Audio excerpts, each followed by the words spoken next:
Welcome to the Indie Film Hustle Podcast, episode number 362. You gotta give a middle finger to the Hollywood establishment.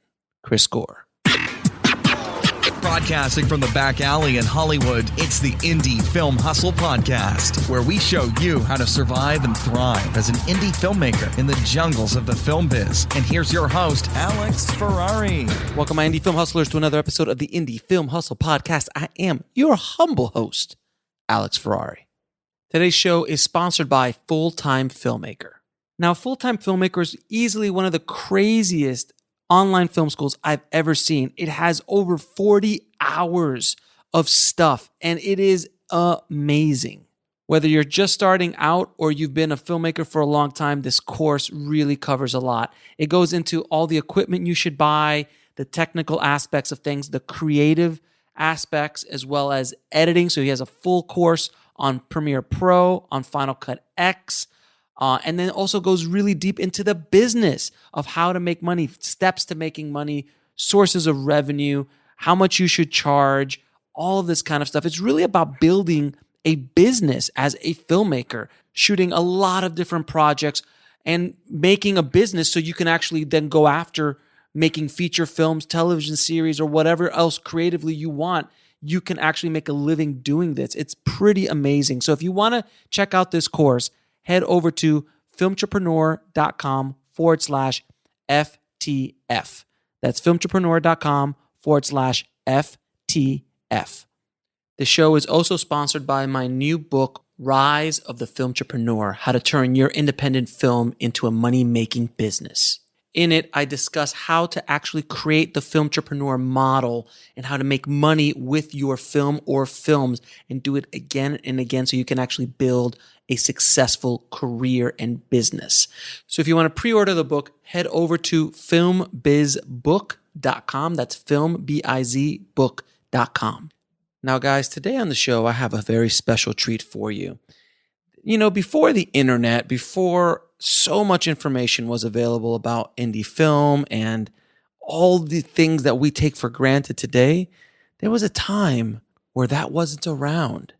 And in that time, you were looking, just searching for information about indie film, about the latest filmmaker that just got signed to a multi-million-dollar deal, or how to even go to festivals, what to do with festivals with your film. This information was not around, but there was a beacon of hope.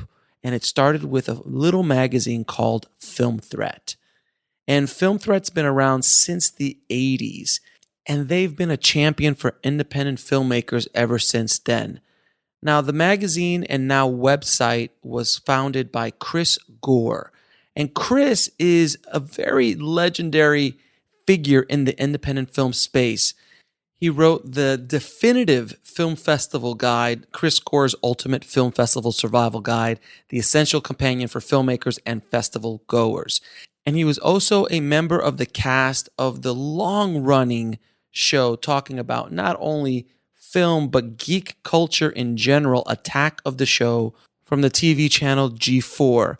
And again, before everybody and their mother had a YouTube channel talking about geek culture and independent film, G4 was really the revolutionary starting point of that, along with Film Threat, and Chris was involved with both. He has been a champion for independent filmmakers ever since he launched Film Threat, and I actually had the pleasure of running into Chris at my very first Sundance Film Festival back in 2005, and you'll hear that story in this episode as well.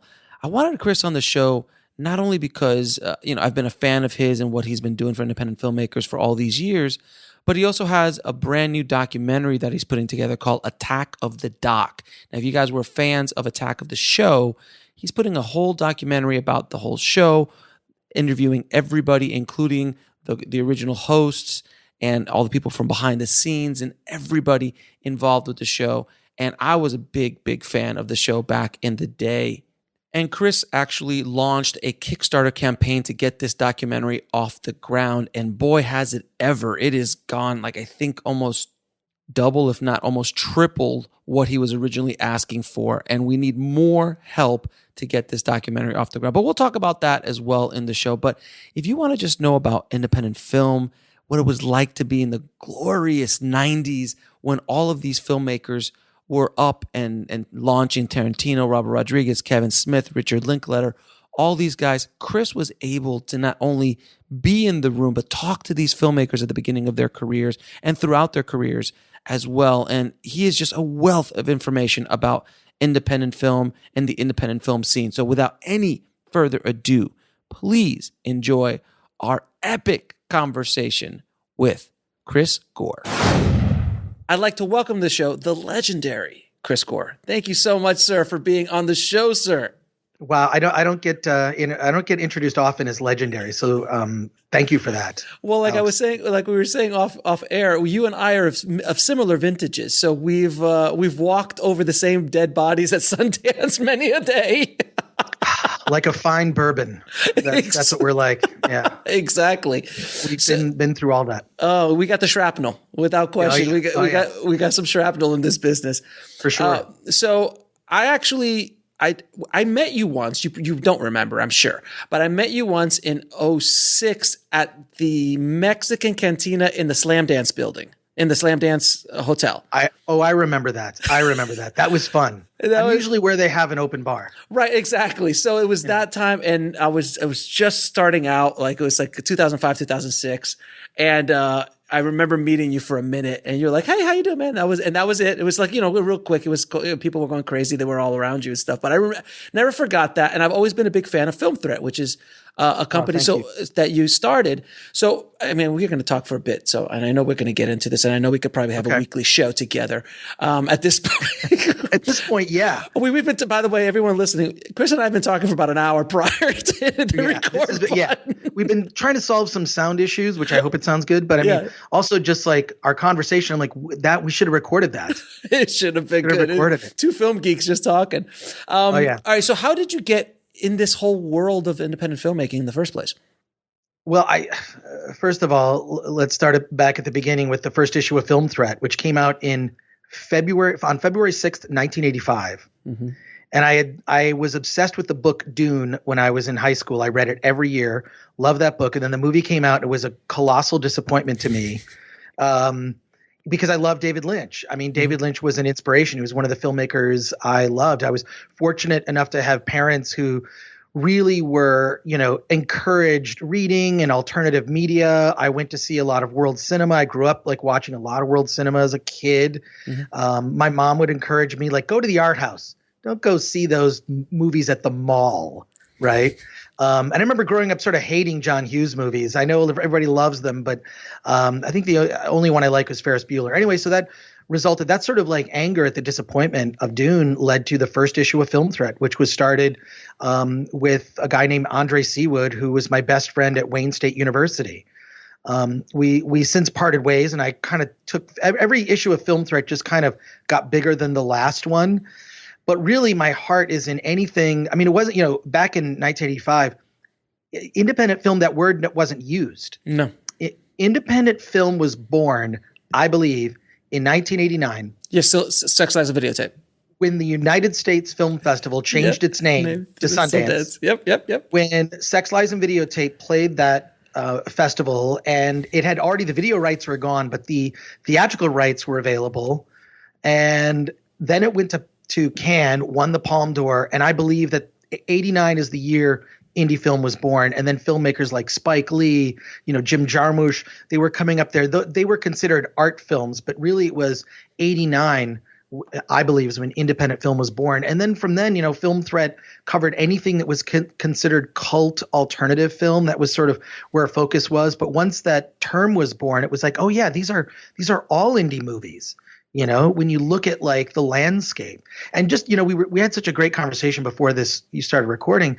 We were talking about just how much, because I actually understand what Coppola and Scorsese are trying to say. Mm-hmm. They're not, I don't believe that they're necessarily against these films, but the point is that they take up the oxygen in the room. They take up the conversation, so that when you look on YouTube, the space at YouTube, when people talk about movies, they obsessively talk about Star Wars. They obsessively talk about Marvel movies. And I feel like if you exist on a diet of Disney, Pixar, Star Wars, Marvel, it's going to be bad for you. It's sort of like living only on carbs. It's not good yet. You got to have a balanced diet. Right. You have to have a balanced diet. And I believe a balanced media diet is healthy. We'll be right back after a word from our sponsor. And now back to the show. Little world cinema in there, little independent film, some documentaries there. And then when the one Star Wars movie that comes out every 2 years and disappoints you, it's not going to be such a colossal disappointment because you augmented your media diet with other types of movies. So the whole purpose, the mission of Film Threat, which hasn't changed from the beginning, is to champion these films and give them a voice. So every day you're discovering new filmmakers. You're reading about short films you never would have heard about playing at festivals. Every day we post between 3 to 5 reviews daily, every day, never not, even on weekends. When we're at a festival, it's even more, 10 or 15 reviews a day from a diverse group of writers located all over the world. We have a writer in South Korea, oddly, who teaches English as a second language. Adam Keller, he contributes reviews to the site. So it really is many voices talking about all these films that you would never have heard about had you not gone to the website. And there is a need for that now, because I do agree with you. Like when Marty and Francis, because I know them personally, obviously. So when Marty and Francis said that what they said, I got there's a lot of people who were like, oh, they're just the old grumpy men. And I get what they're saying. And look, it's Martin Scorsese, man. Martin Scorsese can say whatever Martin Scorsese wants to say. What he did do, though, is piss off millions, if not billions of people who have an emotional attachment to those films. Kevin Smith said it very clearly. He goes, Martin Scorsese doesn't have any attachment to these characters, but you and I do, because we grew up reading those comic books and really loving that kind of culture of the comic book culture. So they mean a lot to us. Like, when I watched Avengers Endgame, if no one's seen Avengers Endgame and I give a spoiler out right now, it's on you. I'm sorry. It's made like $3 billion. It's on you guys. But when what happens to Robert Downey happens and those characters, and when all of them get like, they were so emotional, and there's tears, coming down your face. That's what cinema is. If you're able to pull an emotion out, that is what cinema is. So to a certain extent, those movies are cinema at a very high level, not like bougie kind of, very high class level, but it's doing what cinema was built to do. But I agree with what your comments are, where you can't eat. Look, it's just like when you have kids and they're away and they just eat pizza and ice cream all day. If I gave my girls pizza and ice cream all day, they would eat it. But they would pay for it. Right. And I think what you're saying is perfect.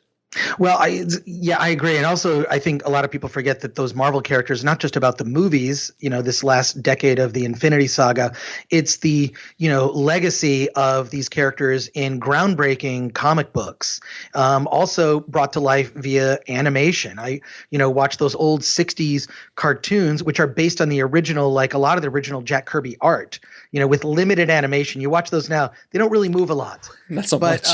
But they were based on the comic books. So here it is. And this is going to sound cheesy, but every time that Marvel logo would come up and I'd hear the sort of music swell, I get chills and choked up, because I grew up reading Stan Lee. I mean, when I was like, 7, 8 years old, I'm reading these comics. Now they don't hold up as well, but they were operatic. They were Shakespearean. They were dramatic. They were so it's all that emotion built up, not from that and the movies. So, but at the same time, I saw The Irishman, and I will say this, let me confirm something for you. They are not going to make an Irishman theme park ride. That's never going to happen. Never, ever. It's not going to happen. There's not going to be Irishman t-shirts or lunch boxes. They're not going to no action figures. There's 1/6 scale, De Niro character. It's not going to happen. I would pay for that, by the way. I haven't seen the movie yet, but I would get one too. Someone's got to have made a Travis Bickle 1/6 scale action figure. There has to be one. I always see someone during Halloween cosplay as Travis Bickle. Halloween or at like Dragon Con. That's where I've seen those characters. But see, while I love this mainstream stuff, I understand it for what it is, right? Mm-hmm. It's also these corporations that are built on a world market now, not just the U.S. market. So there are all types of different concerns. I think Francis Ford Coppola said it best when he was saying that studio filmmaking has evolved into factory filmmaking. It's factory filmmaking now. This is what they make. They make factory films, and it's made for the widest possible audience. And I like a good popcorn movie, but I also like a film like I saw this movie the other day. It was sort of a lo-fi sci-fi movie called The Other Todd. Okay. I think it's going to be at AFM. I don't think it's even out commercially, but I was fortunate to see it. I'm dying to talk to the interviews on a podcast. But it's just you see that they made the movie they could with the resources they have. But if you look also Marvel, they have really fostered a group of, when you look at the creatives they go after people who are independent filmmakers. Indie filmmakers. James Gunn, like Jon Favreau, the Russo brothers.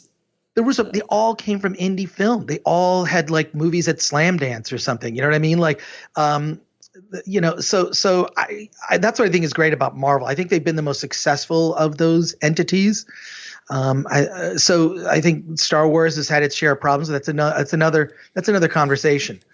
But I really feel like a balanced media diet will make you appreciate a good studio movie as well as appreciate a good indie documentary or whatever. Like, my taste is all over the map, but I feel like we're living in this golden age where there's so much of it, and that's why you need I think people, at least if they read Film Threat on a regular basis, appreciate that we cover these types of films. Yeah, and there's not a lot of coverage of these kind of films anymore, like as opposed to the early 90s and the 90s in general, which was a golden. It was the golden era of independent film as we know it today. Can you talk a little bit about, because you were, in the early 90s, in 89, 90, 91, 92, in those first 6-7 years of the 90s and 89, it was every week there was a new masterpiece. Every week there was a new filmmaker being crowned by someone in Mount Hollywood would come down. Usually it's that one guy we don't like to talk about, but well, I know you're talking about. Yeah, of course we do. We all know who we're talking about. There was that one guy, but the point is that he, for whatever it is, he did bring up a lot of people and open doors for a lot of people, and as far as independent filmmakers are concerned. Can you explain what the energy is like? Because you were literally running in those circles back then. Like, it was crazy. It was exciting.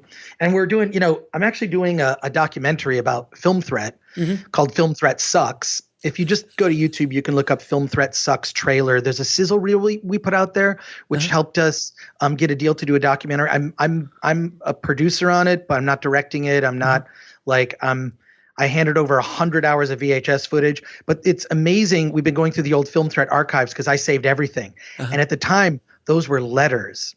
Let me explain what letters are. Letters is like an email, but on a really thin slice of wood. That's what a letter is. And you used to mail them to people, and you would correspond. In any case, I saved all these letters. I have letters from Kevin Smith, actually, just sending letters to Film Threat before he did Clerks, right? Like, he was a reader of Film Threat. In fact, there was an article on Vice recently about the 25th anniversary of Clerks, and Scott Mosier and Kevin Smith bonded over being readers of Film Threat. But yeah, it was exciting. I mean, one of my experiences, I remember being in the room, seeing, because we did a set report on Quentin Tarantino's Reservoir Dogs, right? We did a set report, like, this new filmmaker's making a movie, it's going to be amazing, and got into one of the very first screenings to critics of Reservoir Dogs. Right. And my memory of it was sitting there with a bunch of the people from the Film Threat crew. We would go to see movies in groups at that time, and we just looked at each other like, oh my God, this is a revelation. Like, this is like, we're seeing like the anointing of a new talent.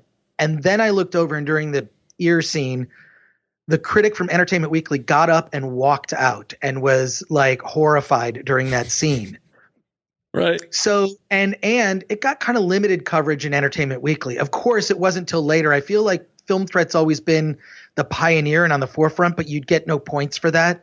It's like, we discover people early. We talk to those filmmakers at the beginnings of their careers, and then, of course, they ignore us, and so that they can do something with Vanity Fair. I think that happened recently with Todd Phillips, Todd Phillips did Joker. I reached out to him on Instagram. I DM'd him. I'm like, Todd, you want to do the Film Threat podcast? Never heard back. And Todd Phillips, by the way, I knew him when he was a student at NYU.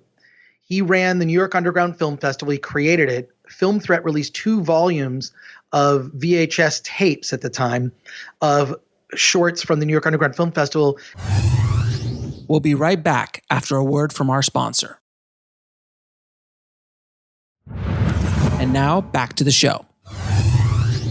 And Film Threat also distributed Todd Phillips' first feature film, which was a documentary called Hated, Gigi Allen and the Murder Junkies. It was about Gigi Allen.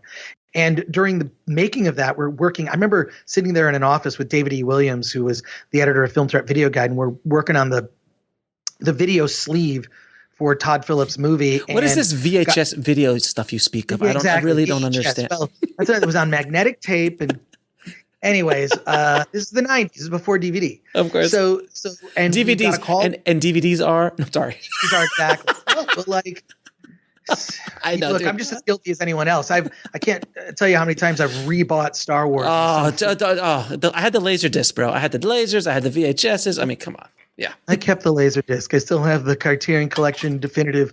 I have nothing to play it on, but I own it. It's got a cool book. Anyways, but yeah, we got a call that Gigi Allen had died. Mm-hmm. I mean, he died tragically, and Todd Phillips went out to film the funeral. So we had to recut his movie, and we had to change the video box. That was in the middle of that happening. So we were kind of at the forefront of a lot of things happening because there weren't any other outlets really. I mean, Film Threat was, well, by the time it was 92, we split into 2 magazines, Film Threat Video Guide and then Film Threat Magazine. But my whole thing was, I read this great essay years ago, which you got to find. Just look up on the internet, that Matt Groening had wrote about leaking subversive ideas into the mainstream. And he wrote a whole essay about this. And if you look at The Simpsons, the whole history of The Simpsons, if that was done as a live action show, it could never have been done. The Simpsons commentary on drugs, religion, politics, the police, just everything. Society in general, you could never do as a live action show. They would be canceled, as the kids say today. Mm-hmm.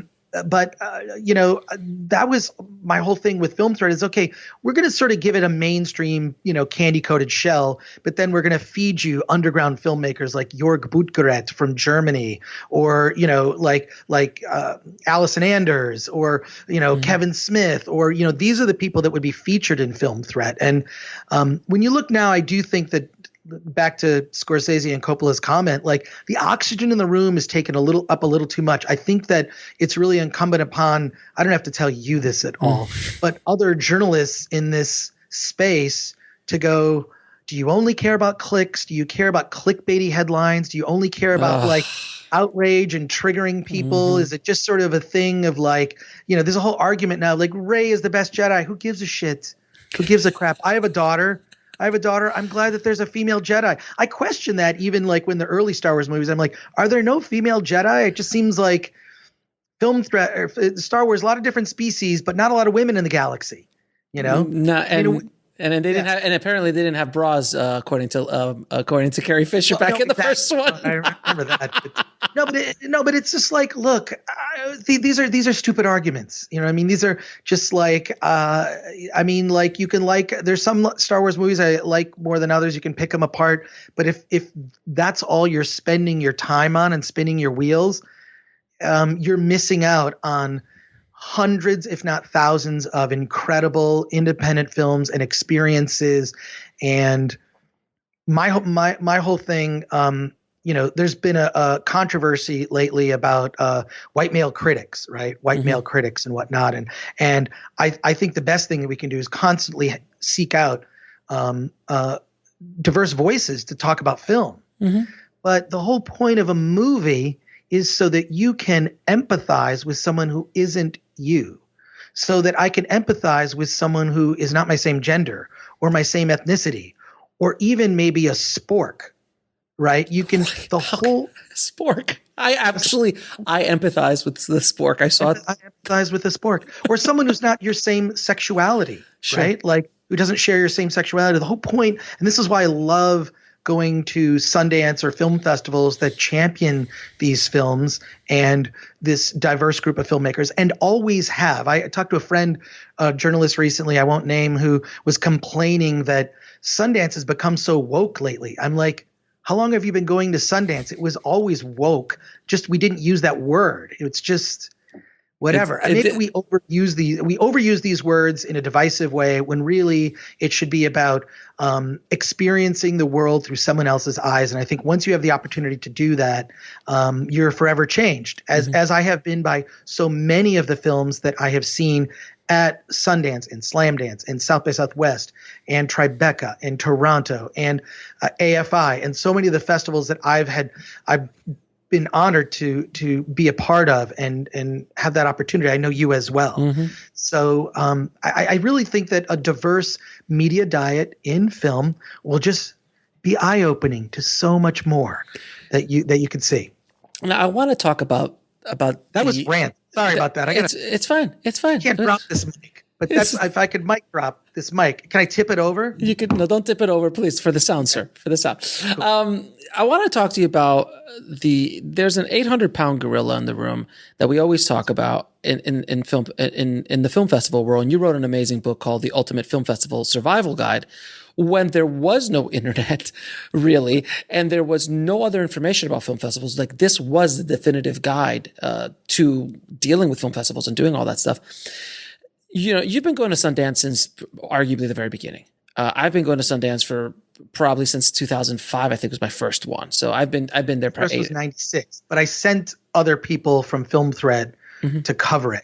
Right, but I think Eugene Hernandez of IndieWire, on behalf of Film Thread, actually went to Sundance back in 91, maybe 92. So Sundance has always been kind of like the crown jewel of the independent film world. And it's because they crowned so many kings and queens at that festival. At a certain point in time, they did. And that mythos of Sundance it's still ringing to this day, where filmmakers believe that if you go into Sundance, you get into Sundance and you, God forbid, win Sundance, your entire life will change forever. With that said, absolutely. If you get into Sundance, you're going to get attention. You're going to get some people. But I know many Sundance winners who couldn't sell their film, never got a call back, never got I'll give you the statistic. It's 80% of the films that play Sundance have no distribution 2 years after Sundance. So that myth that it's all going to change, I think it'll change for attention. I also think that it might be better to go to a smaller film festival like Dead Center, you know, or something like that in Oklahoma, where you be as part of a smaller group, right? So I look on playing festivals as sort of, this sort of tour. But if you break down the movies that play Sundance, right, which is north of 200, right, south of 300. When you look at the films that play there, there's a certain percentage that are meant to get attention. These budget studio movies, right? Yeah, I was going to ask you about that, because when I was going, and even in the 90s, there was no mini majors. There were an independent film was Clerks. That was an independent film, not a $27,000 movie, or Sex, Lies, and Videotape, which was arguably a little bit more expensive at that time. But it was that range. Now you're talking about $10 million movies with stars that we know, and that's the indie. Well, but having said that, because I think this is the weird. I tend to look at the arguments on all sides, right? Okay. Too, which probably makes me alt-right at these days in this political climate. Fair enough. Because I want to have some understanding of where things are. But there's a section of Sundance that is all these star films that are star-driven, right, with big actors.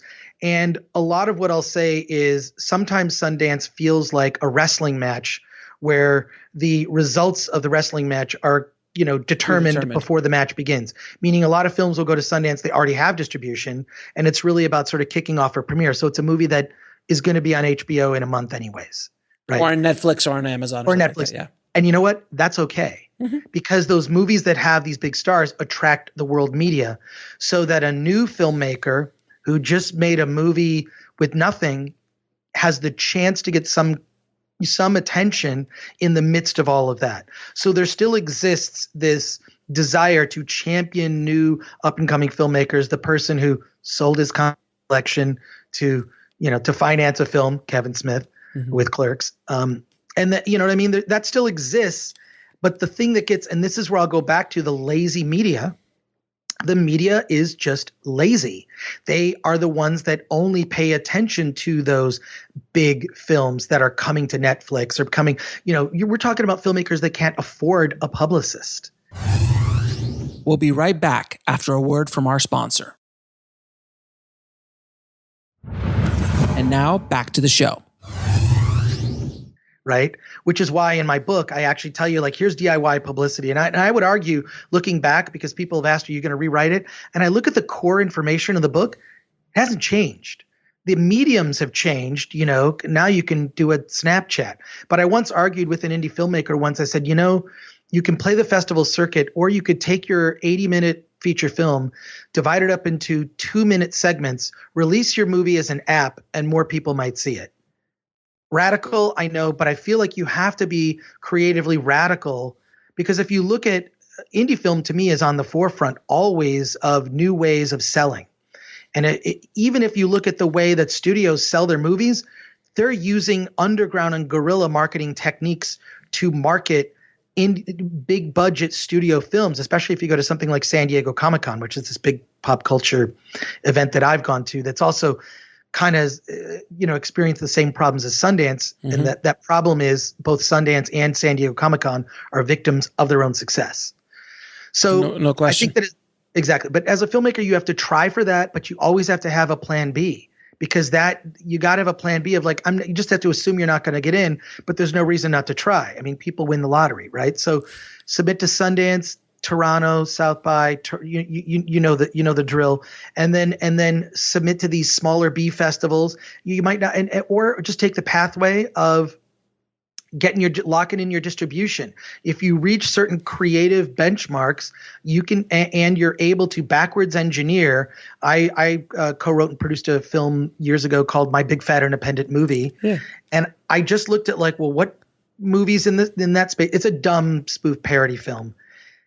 It did okay, 23% on Rotten Tomatoes, by the way. I don't want to brag. I don't want to brag, but I think that's higher. Is it still out there? Is it still out there? Do you own it still?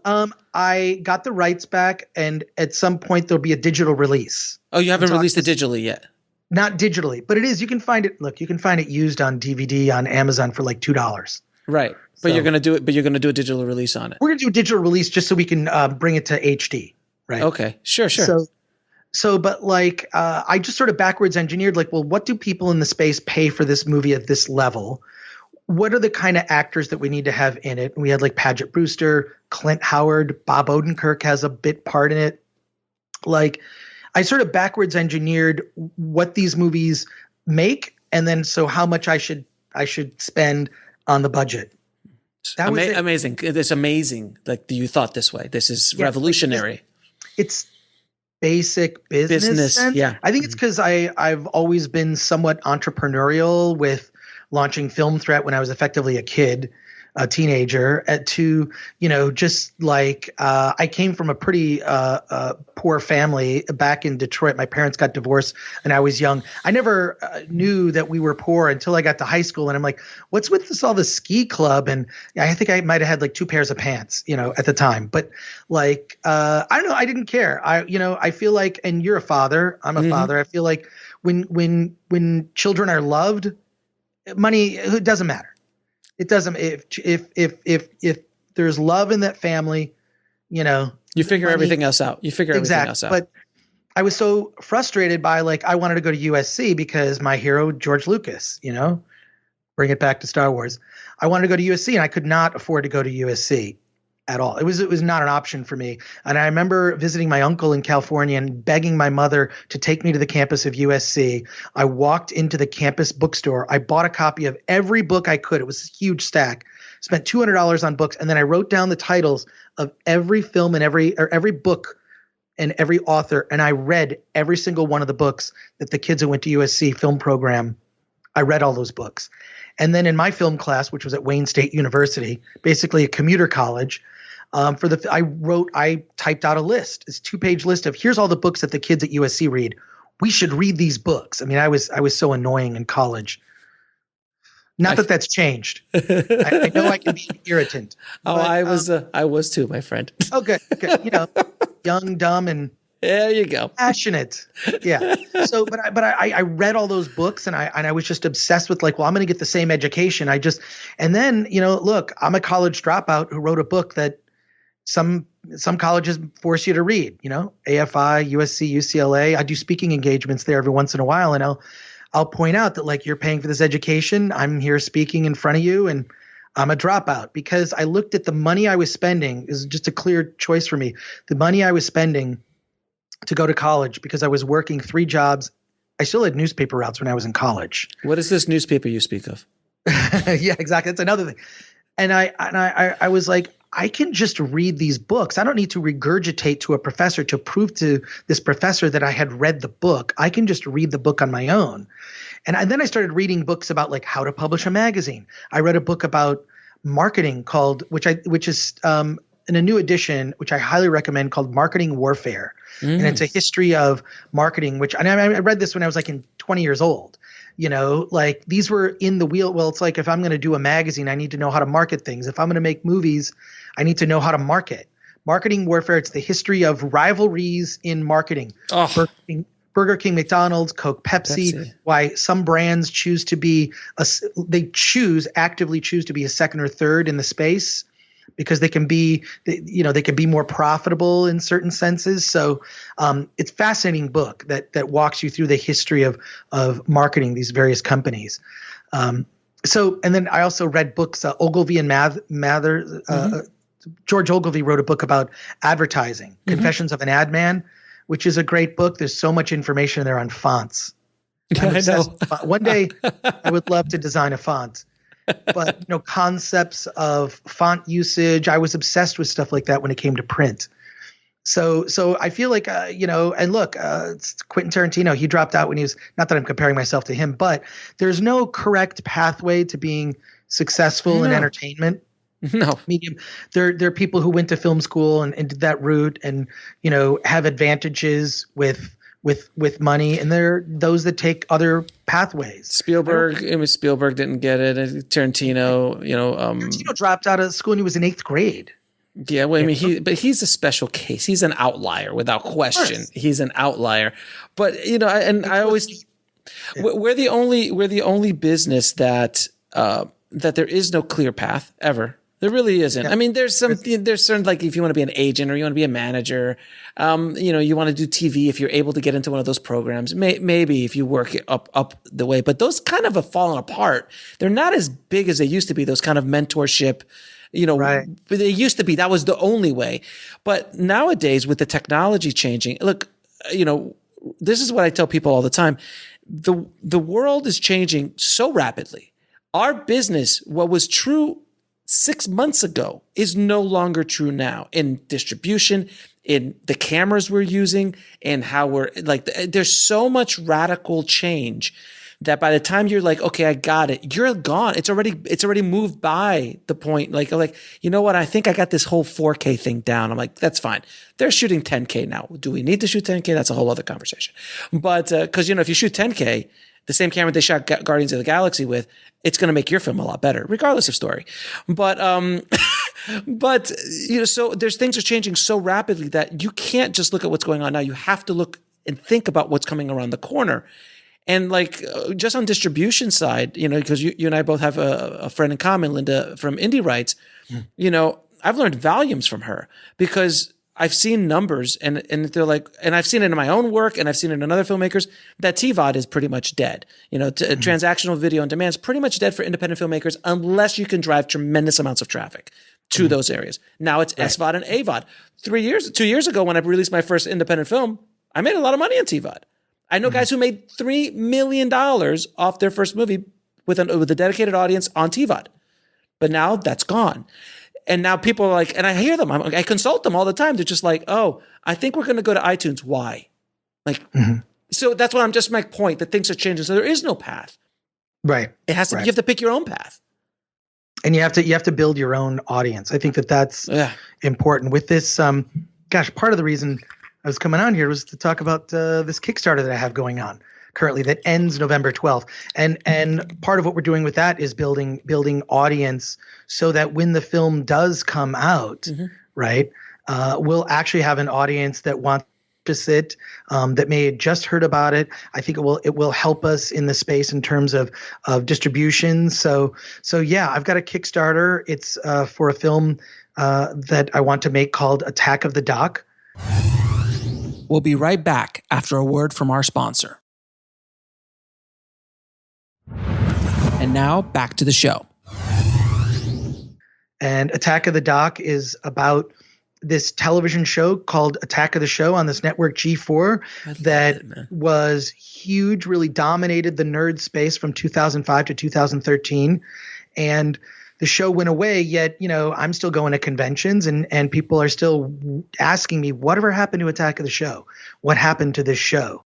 So I want to, through this documentary, take a nostalgic look back at the show, revisit and interview people who were involved behind the scenes and in front of the camera, and then also take a look at how geek culture has changed between 2005 when we were all excited about all these new tech and devices and we get together and we'd have this sort of collective conversation to the kind of divided space that exists now, the sort of fracturing of fandom due to, I believe, social media. So sort of by looking at taking a lens and pointing it towards our recent past and looking here's how we used to talk to each other back then. Now, how are we talking to each other now? Because I feel like I think I can talk about this here is one of the threads that I intend to explore is the way we talk to each other online. I feel that we're not going to solve not one of the world's problems: hunger, economic disparity, the world climate, racism, all of it. None of those problems will be solved until we learn how to speak to each other respectfully on the internet. Because if you just spend time on the internet and see the toxicity that's on our various social media platforms, you would think that we're spiraling towards Civil War II, right? Except then I go out in the real world and I realize no one cares. Most people, when you interact with them, I believe are friendly. I believe are, I guess I'm lucky. Look, we all run into our asses. I mean, there's always that dude, and especially in there's our always going to be that jerky person that, is going to get captured being an a-hole on camera. That exists, and that is a small percentage, and that will never, ever go away. That will never go away. But the majority of people that I experience in all my travels, and see, this is also easy for me to say as an old white dude, right? But it's I feel like it's not as bad. It's not as hopeless as it looks. Maybe it's something that people are sort of exercising demons online. That's sort of it's this little gremlin that comes out, this sort of evil, angry gremlin that people have. That this sounds like a horror movie I'm pitching now. That people express that online, and then in real life, for the most part. You hear people complain about millennials all the time. I love millennials. I think they're the most polite generation. I'm not going to sit there and crap all over millennials. There may be some work issues with that, but there's millennials that work at Film Threat, but for the most part, my experience is they're awesome. So it's just a different criteria. But so for this, if you go to attackofthedoc.com, it'll point you to the Kickstarter, and you can check out the video that we made, which is sort of a taste of the things that we'll explore. We just actually did cross our first funding goal, which was to start shooting the movie. It's $25,000 just to start shooting.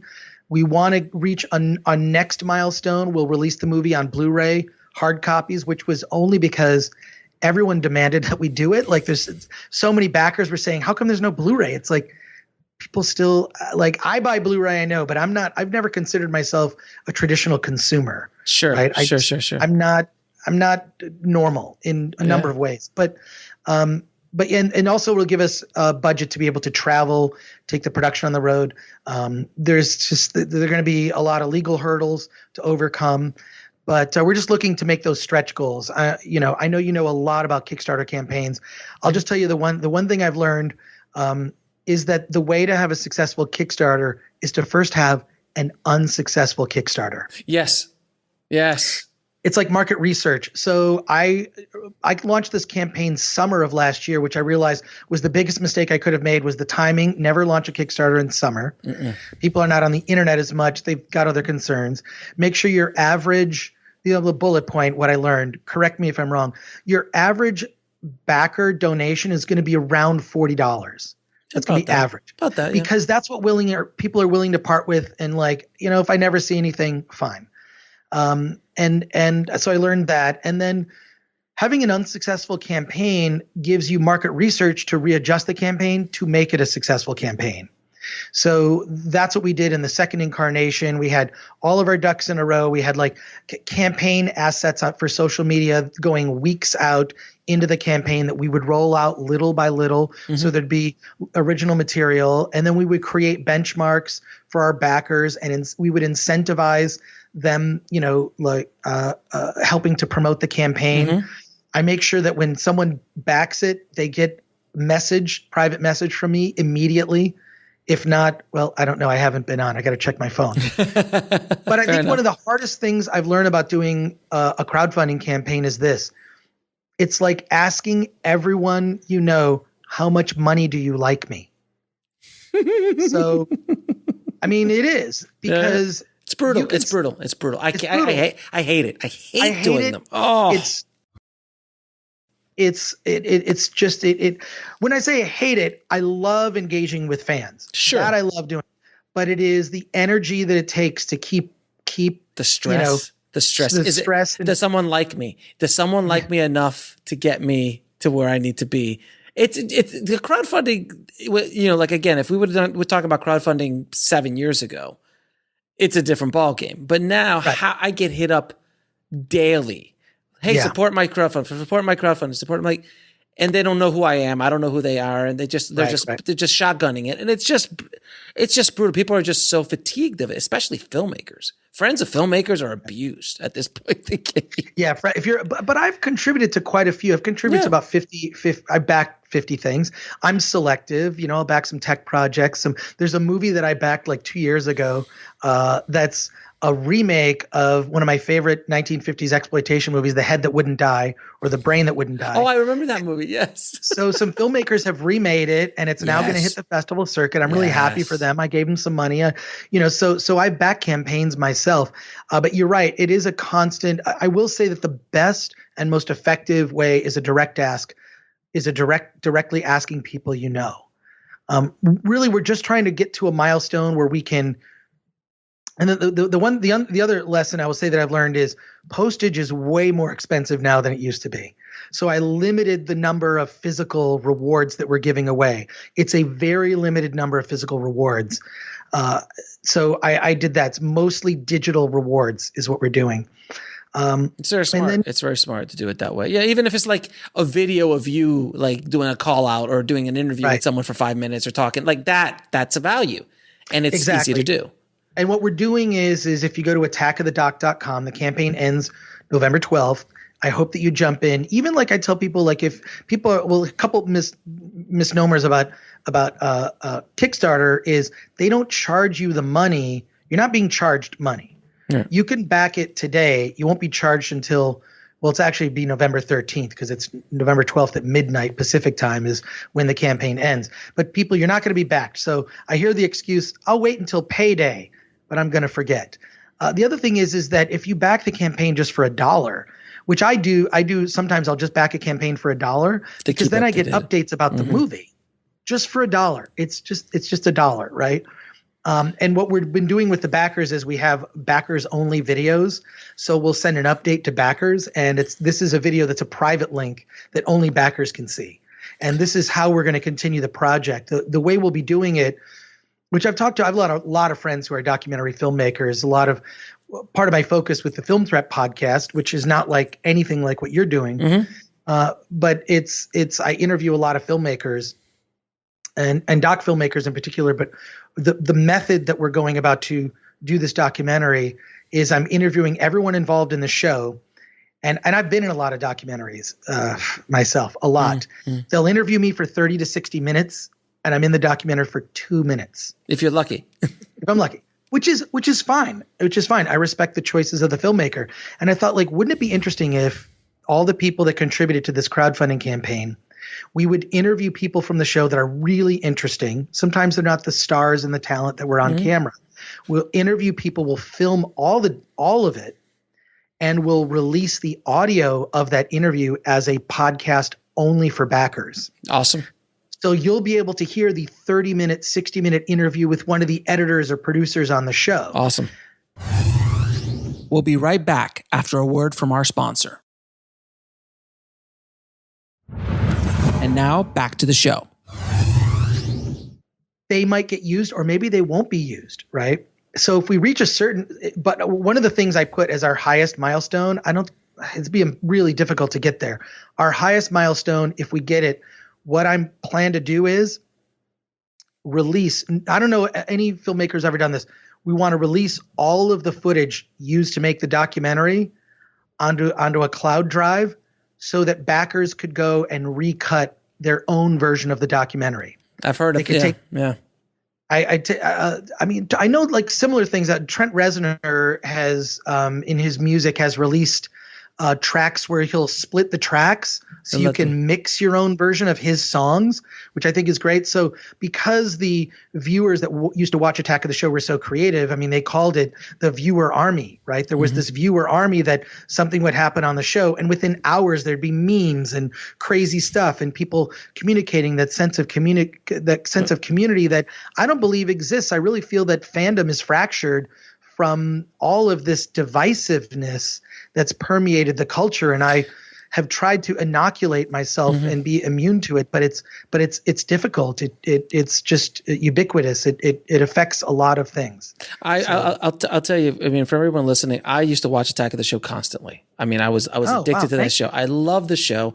I was telling you off air that I was on the show in 2005 for like a minute when I was interviewed at a convention when I was promoting my movie. Oh, Monsterpalooza? No, it was a horror con. It was a horror convention in Florida. I think it was the Florida Horror Con or something like that. Oh, nice. I forgot what it was, but there was a guy dressed as Dracula interviewing me with a G4 microphone. I'll never forget it. Cool. And I would love to get that footage one day. And you were saying maybe check archives on .org. I'll see if I can find it, but it was great. I love the show. And if you guys if you want to see stuff about independent film and fandom, this is definitely there's plenty of the episodes, I'm sure, like floating around YouTube or something. There are a lot of that. There's a lot of that stuff on like archive.org, but really if you just follow Attack of the Doc on social media, we have Attack of the Doc on Facebook, Instagram, and Twitter. You'll see we've been posting clips. We try to reach a benchmark. If we reach this, we'll release the next clip. So we've been releasing clips every other day. Nice. There's ways for people to participate and spread the word. We also have a private Discord where fans have been talking. What we're doing is, in a way, we're kind of reuniting that fan community that used to watch Attack of the Show in favor of doing this documentary. And part of the crowdfunding campaign is to convince some of the talents that are higher up to be involved in the documentary. I know there's one specific, the higher up, I'm sure we all know. Olivia. Is Olivia going to be in it? Absolutely, she'll be in it. Well, I mean, but my intention with it is to interview everyone over the course of about 6 months and interview Kevin and Olivia last. Okay. So that I would save them to the end to kind of like tell their own story. That's such a fun also, time. I need to earn their trust. They need to see some of the film, and I'll be able to screen some of the movie for them so that they'll see what my intention is. They need to know that my intentions are positive, that, I'm not looking to do a warts and all gossipy tell-all, and truthfully, there wasn't really a lot of drama behind the scenes of Attack of the Show. I mean, I was actually on the show from the very beginning because I was on Screensavers before it was called Attack of the Show, and I was on till the very end of the show. The only person, even Kevin wasn't all the way to the end. He had left, and then the show continued for a short time after. So I was sort of 1 foot in. I was on the show, but I was also a fan of the show. See, I used to watch the show too, but I wouldn't watch me. I already know what I remember said. your segments. Your segments would come in and you were just there to talk about film. It was awesome. It was a lot of fun. Now, I talk too much as evidence of this interview. Now, I want to ask you, in your opinion, what is the greatest challenge facing independent filmmakers today? How to make a living. That's the greatest challenge. Is how do you balance, your passion and creativity with being practical. This comes from being entrepreneurial when I was a kid. It also comes from, having to have health care because I have children, those things all, when you have those realities, like, well, how do you balance that creative passion? If you're a creative person, literally you need to be creative like you need air to live, right? So how do I get that creative expression, create a positive feedback loop where you're getting useful feedback from your audience as a way to improve your creative muscles and also make a living doing it? That is the biggest challenge. So how do you have that balance?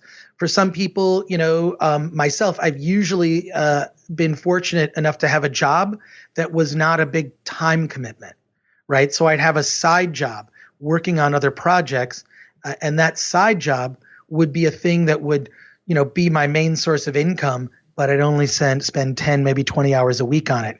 And then my 40, 50 hours a week would be fully focused on the Film Threat website or a movie that I'm working on or some other filmmaker that I'm trying to help, right? That, I think, is finding that life balance. I think the best answer to that question might have come from my friend Dan Mervish, who I know you know. Yeah, Dan. From Slam Dance. His advice in trying to reach that balance was marry a doctor. Because he always says that in interviews. He always says that. His wife is I don't think he minds me quoting him. In fact, Dan loves when I quote him. Yeah. His wife's a pediatrician. She is the main breadwinner.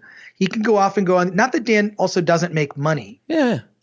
Dan does make money doing, making independent films. He just had a successful crowdfunding campaign himself. 18 and a half. Yeah. Yeah, exactly. So I think that's smart. If you're if you have roommates, if you're you're an actor, you're a comedian, you move to Los Angeles or New York, you're going to have roommates, right? You gotta. I live in a small place. I'd show you my place, but you're seeing most of it.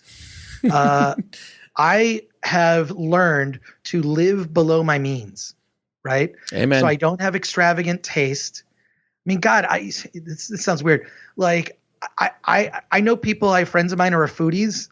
I am not a foodie.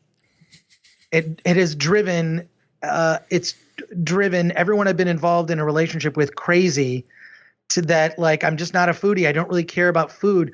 If I'm spending a lot of money on food, then how can I afford movies? Everyone's got their passions. It could be comic books. It could be statues like a life-size Yoda. I've seen your collection in the background. It's pretty awesome. That Yoda's my favorite Star Wars character. Of course, he's small. You underestimate Yoda, and then he comes and Yoda's a badass. So love Yoda. Yes, without philosophy. He's basically a Buddhist essentially, and he's a meditative yogi in so many ways. Like finding that balance, that is the biggest challenge. So how do you, as a filmmaker, because I see these filmmakers, I have seen it, they get themselves $100,000 in credit card debt. Yes. And if you paid the minimum, you would pay your 30 credit years. Card off in, I think the estimate is 30 years, and you would pay 3 times the amount. It's ridiculous. It's so don't get into debt, live below your means. Yep. Come up with something that's sustainable. I love that sustainability is now part of our larger conversation when it comes to recycling, when it comes to food consumption. Well, you need to have a sustainable lifestyle as an artist. Yes. So having, and also backwards engineering. You said you made your film for like $3,000, shot at Sundance. Like, of course, you'd never tell anybody that. I do all the time. Oh no, well, for my platform, it makes sense for me to tell everybody that. Right, but like, I know what it costs. I know what my friends who do docs, what they spend. They spend upwards of $300,000, over $1 million for some of these documentaries. I intend to make the best movie possible. Really, we have to get around the 100 range. So this is our first round of funding. Good. Hey, now we can start shooting. at least gets us started, but we want to reach those milestones so we can make the film that I think that everyone involved will want to see us make. The other great thing about it with these backers, I'm very excited, is they can suggest questions. We plan to, whenever we're about to interview somebody, we're going to throw it out to our backers. What questions do you want us to ask? Right. Give them time to propose questions. And we've gotten some really amazing suggestions. So this movie is going to be made. I mean, I'm technically producing and directing it, but it's going to be this collective effort. And anyone who backs the campaign, if you back the campaign for $1, you're going to see your name going by in this end credits. It's going to be tiny, but it's going to be in a list. So, and you can also be a producer on it. We'll be right back after a word from our sponsor. And now back to the show. But the other thing is too, and I always preach this as well, is the whole concept of having an MVP, a minimal viable product. So the balance between what the budget can be, and we could go deeper into like the audience and can the audience justify the budget and so on and so forth that you're going to. But if you have $100,000, but you can make the movie for $25,000, doesn't it make sense to make 3 movies for $33,000? Because now you're diversifying your portfolio, and now you have a much better chance of recouping your money as opposed to throwing it all on that. You get one hit at the slot machine. Now you get 3 hits at the slot machine because but the more valuable asset is time. Because time and focus, you only need one good film to break out, to increase your viability and sustainability, to maybe break out and direct a Marvel movie. Mm-hmm. Who knows? So I do think that focus. I know for me, whenever I'm the worst person to say this because I am juggling so many projects at once. Juggle Film Thread, but I am very good. I think one thing that I know I'm able to do is break down processes to have a method that will lead to a result. Mm-hmm. So that's how Film Thread is able to compete with websites that have far more resources and money. How, I'm able to do content on a low budget level. So coming up with those processes is important. And another project, I'll announce it here right now. Mm-hmm. Film Thread is putting on an award show. Oh, yeah. We're doing an award show called Award This. Award This. You can go to awardthis.com or just follow Award This on Instagram, Twitter, Facebook. Award This, the intention of it is, because I'm a big fan of award shows. Mm-hmm. I love the Oscars. I love the Independent Spirit Awards. But I think in the marketplace, I'm sure you've seen this, I kind of feel like some of these award shows are ignoring a vast library of films. In some ways, some award shows have just become Oscars Junior. Right? Yeah. So like the same people that the Oscars are at all these other award shows. What's the difference? Award This is going to be presented in LA. You can't buy a ticket to the Oscars. You can't get into the Spirit Awards. You can buy a ticket to Award This. So if you go to awardthis.com, you're going to be able to go to an event where we're going to award low budget indie movies. These are true indie films. We've broken up the categories. So $10 million. Yeah, no. These are going to be mostly movies under 100,000, but indie sci-fi, indie comedy, indie horror, indie LGBTQ films, indie, like we're breaking it down by genre, kind of like the Globes does, but all indie films. Indie ensemble cast. We are going to give an award to the biggest Oscar snub. So whatever the Oscars ignored, we're going to take all the people that were ignored. We're going to nominate them. Hopefully one will show up. But the purpose of this is because when you look at award shows and how they function and how political and it is, it's BS. It's a lot of bullshit. I'm pretty sure can I swear on this? Yeah, well, it's too late. You already have. Already. But you know what I mean? It's something you make up. But genuinely, we see so many of these films. I'm like, why? And I'm a big fan of documentaries, but there are genres of documentaries. There are sports documentaries. There are, music documentaries. There are pop culture documentaries. There are social issue documentaries. I happen to like all of those types of docs. But why do they compete with each other? We know when it comes to awards giving, it's always a social issue documentary that ends up winning the day, and that's great. But there are all other types of doc films. Mm-hmm. So we've broken up our documentary films category into multiple genre categories. And when is this coming out? When is this coming out? The awards show will be presented on February 6th, 2020, which is oddly enough the 35th birthday of the first issue of Film Threat coming out. That's awesome. Same day. So we're going to put on this award show, and I'll tell you what the eligibility requirements are. Very simple. All you have to do is be commercially released in the previous year, so 2019. Okay. You have to be, so it doesn't matter. VOD, streaming, it doesn't matter. Even YouTube. Is your movie commercially available to see in some form? I don't care if it's on Crackle, doesn't matter. Yeah. There's only one other requirement. You need to be reviewed on filmthreat.com. Okay. So if you go to filmthreat.com, there's a little button at the very top that says submit. Just click on submit your movie to be reviewed.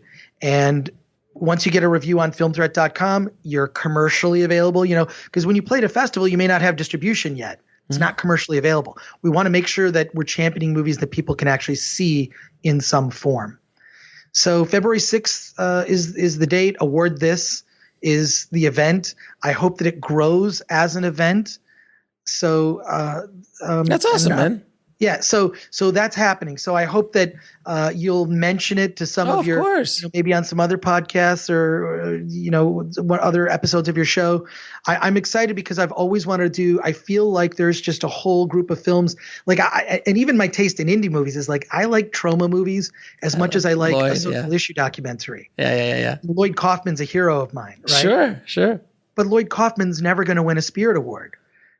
But I will say that Lloyd Kaufman, there's a distinct possibility that he and or some of his films will be eligible to win awards at Award This. And he might get the Lifetime Achievement Award at Award This. You should probably give him the very first Lifetime Achievement Award. I think so, because if you know anything about Lloyd Kaufman, who has mentored and fostered talent like James Gunn, who is one of the longest existing, if not except for Corman, maybe. Except for maybe Corman, but like how active is Corman now? I feel like Troma may be the longest existing independent film company going to Cannes since the 70s, right? Yeah. 45 years. Yeah, you got to read. You just read Lloyd's book. Go make your own damn movie. He's just it's an amazing book. He was like one of my first interviews. I loved Lloyd. He was great. Love Lloyd. His very practical advice. Very much like a guy who fights and has survived. So this is what we're trying to do with this event. It's our Film Threats annual event to acknowledge these films and give them a voice. And because we see so many things that only come out, they're just direct to VOD, like those direct to VOD, direct TV premieres, right? Like, why shouldn't they have? Competing with other films that are in the same genre and space, right? Horror, sci-fi, drama. Yeah. So. That's awesome, dude. So yeah, check it out. We did it as sort of a test last year. We just did it on YouTube. And this year we're kind of upping the game, and every year we hope that the event will grow. That's awesome, dude. That's awesome. Well, you're definitely you're definitely fighting the good fight for the independent filmmaker, and have been for many, many years. So I do appreciate what you do, and you're trying to shine the light and throw a little oxygen over this way, as opposed to just the Marvel and Star Wars worlds, which we all love. But I think you're right. Yeah. You do need that balanced diet without question. Now I want to ask you a few questions I ask all my guests. What advice would you give a filmmaker trying to break into the business today? The advice I would give is to make a 1-minute movie that is good. 1 minute. And then what you do is you make a 5-minute movie that's good. Then maybe you make a 10-minute movie that is good. And when I say good, I mean someone who isn't you liked it. Right. And scale. Sometimes I meet these filmmakers that are like, well, I'm just going to go. They've never made a short film. They never made anything. I just need 3 million. I just need 3 million. I just need 3 million. How do you know you need 3 million? Basically, you need to fail when it doesn't matter, when no one's looking, as a way to learn. Yes. So make mistakes. If you can make a 1-minute movie, which is a lot to ask someone, because I can tell you when you scroll through YouTube, I'm as guilty of it as anybody. 15 seconds, I'm not there, I'm out. First 30 seconds. I mean, our attention spans have definitely eroded. So take baby steps, learn your mistakes when it doesn't matter. And, don't, that whole philosophy, fix it in post. No, fix it in prep. Fair enough. Now, what is the lesson that took you the longest to learn, whether in the film business or in life? Oh, God. Wow. Boy, that's an Oprah question. That's a big question.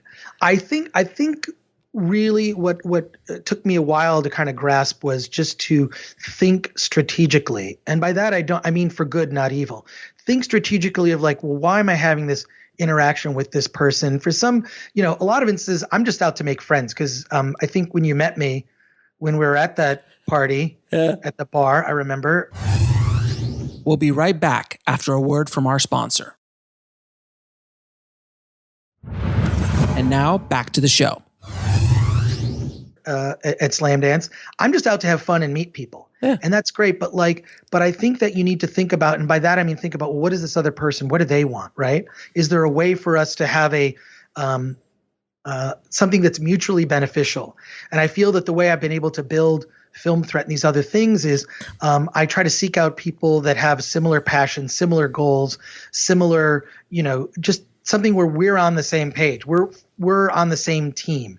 I like to take people on idealistic, foolish crusades. That's what I like to do.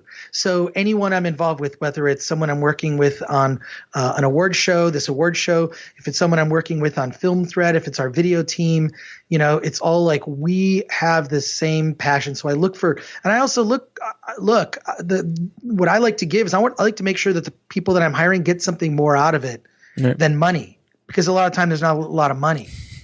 So you got to see, well, what does this person want? Well, they want a credit. Great. Can make that happen. I want experience. Great. You're going to get experience.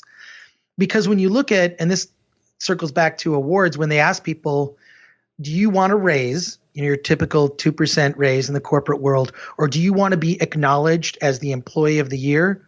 Most people choose to get some form of acknowledgement by their peers, because people want the attention and acknowledgement. So whatever you can do to build someone up, whether you're building them up in a way that helps them sort of reach their next level, that I think is so learning how to mentor, I think, was the thing that was something I've learned. I feel like I'm still learning, right? Like I'm not. We all are. We all are every day. I'm leveling up. Now the toughest question of all: 3 of your favorite films of all time. Oh wow. See, that is one of those questions where you ask, and if I were a robot, I would explode.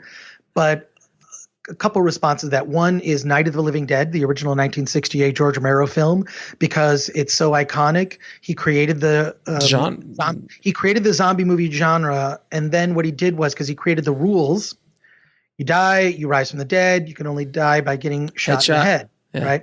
He created that and basically made it open source, so other creative people could come and build on that mythos. It's not like George Lucas or another creator that'd be like, we need to own all the IP, including all the names, including all of this. It's like George Romero made this little independent film, and other people made zombie movies. And his casting of Dwayne Jones in the lead as Ben, I think, is phenomenal. Mm-hmm. The fact that he did that then, and I'm not sure if that's the first film that had an African-American lead in the lead, but people asked, are you going to change the script? He changed nothing about the script, and it just added so much more meaning. The other film I would say is Slacker, Richard Linklater's Slacker. Mm-hmm. I was fortunate enough to see an early cut of it on a VHS that Linklater sent a handwritten note to me, and I think in an interview on a documentary, he talks about that maybe Film Threat might distribute Slacker. He sent me a version that was 20 minutes longer than the theatrical version. I saw it, it blew my mind. I just blew my mind, that film, like what you could do with this, it's a day in the life of Austin, Texas, and meeting all these odd characters. It really feels like Austin. I love that movie. And then I would say probably the original Star Wars, because that's really what set me on a path. It really is. If you think about it, it's one of the biggest independent films ever made, because George Lucas was truly an independent filmmaker, right? So Star Wars, Slacker, Night of the Living Dead, 1968. Good trio. Yeah. Now, where can people find you and find out more about what you're doing and everything else? Well, let's list all the things I'm doing right now. So you can go to filmthreat.com, and we're Film Threat on everything, all social media. If you're interested in being eligible for Award This, go to awardthis.com. We're Award This on everything. If you're interested in contributing to my documentary Kickstarter, and I will send you a personal thank you note, which will come from me. We'll start a conversation on Kickstarter. Just go to attackofthedoc.com. We're also Attack of the Doc on everything. And my personal social media, which quite frankly, I don't use so much anymore. My feed is pretty much just retweets from all of those other places. I'm that Chris Gore on everything. So just go to that Chris Gore, Twitter, Instagram, on Facebook, all of that stuff. Thank you for asking. No worries. And Chris, man, it has been a pleasure. We could sit and talk about film for another 5 hours easily. We should do something in the future, without question. I think it was a lot of fun, man. But thank you so much for being on the show, man. Thank you for doing everything you've done for, and I don't want to, you're an OG, you're an original gangster. You're an original gangster in this space. And you've helped a lot of filmmakers over the years with Film Threat and with what you've been able to do for independent filmmaking in general. So I really do want to thank you for the work you do and are continuing to do it, because a lot of people could have just, walked away, but you stayed in the fight, and now you're back with a vengeance with Film Threat again. And now you're doing an award show, and you're doing the doc, and you're doing so much that you're really just trying to push the independent medium back to where it was in the glorious 90s. Thank you for that. But I appreciate everything you do, brother. Well, well, let's wrap this up, because, hey, I want to just say happy Halloween to everybody. I don't know if you noticed, I'm wearing a Wayland Yutani jacket. I got the Nostromo logo on here. This is my Nostromo crew jacket. Yes. So, you got to get your kids out for trick or treating. Absolutely. I don't know. Wait, is it cool to celebrate Halloween anymore? I'm just at the age of Tanya employee. At the age of my girls, yes. We'll see how long they're still young. They're in elementary still, so it's still. I'm enjoying every Halloween as much as I can, every Christmas as much as I can before it all goes to crap. So, awesome. Chris, thanks so much. Thanks, man. Thanks for being on the show, brother. Take care. I want to thank Chris for being on the show and just sharing his indie film knowledge with the tribe. Chris, thanks again. If you want to help Chris with his goal of getting his film Attack of the Doc made, and more information about Film Threat and what they do as far as reviewing independent films and putting a spotlight on independent filmmakers in general, go to the show notes at indiefilmhustle.com/362. And if you guys are going to be at the American Film Market, I will be there Monday and Tuesday. And if you happen to be there Tuesday, please do not miss my talk on micro-budget filmmaking, where I'll be moderating a panel on that subject. And it's going to be at 2:30 on Tuesday at the AFM. And if you're interested in meeting up, seeing if we can grab some coffee, talk about shop, and talk about all the stuff that happened with Distributor and your films and things like that, just hit me up at ifhsubmissions@gmail.com or IM me on Facebook. That's probably the best ways to get a hold of me. I wish you nothing but the best on your filmmaking journeys, guys. And as always, keep that hustle going. Keep that dream alive. And I'll talk to you soon. Thanks for listening to the Indie Film Hustle podcast at indiefilmhustle.com. That's INDIEFILMHUSTLE.com.